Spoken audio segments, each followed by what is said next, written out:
just from Dawn knowing me for less than a year, we moved 13 times in less than 1 year. So it was a very unstable household. So growing up as a kid, I always knew that I wanted better for my children. So when I found out I was pregnant at 16, I thought that I had the flu. But actually, wait, what about your home life? Oh, Your home life was not okay, stable. well, anyway, I was also raised by a single mother. I have one sister.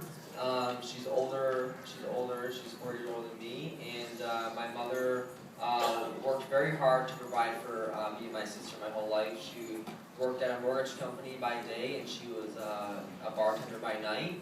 So she always worked 2 jobs my whole life. My father is addicted to crack cocaine, and he's been in and out of prison my whole life. So I know what it's like to come from a fatherless home.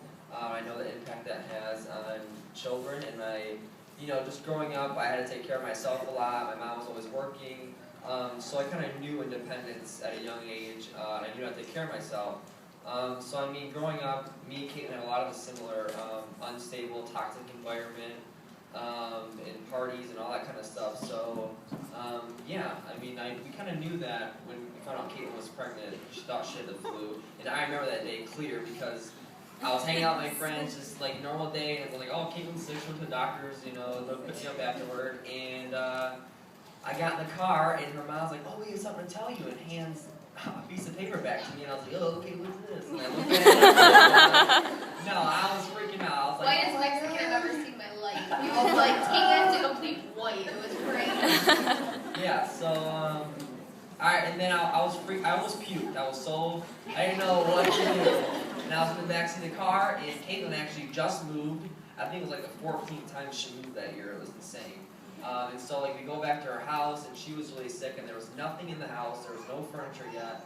And so Caitlin was sleeping in the one bed that she had in her bedroom.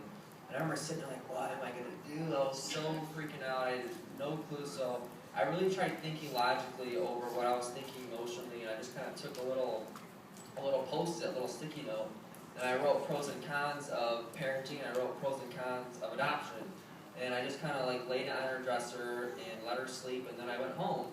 And then the next day, she called me and said, I see what you wrote, and we really need to look into this option more. And that's when we met Dawn and got it. Well, yeah, we knew.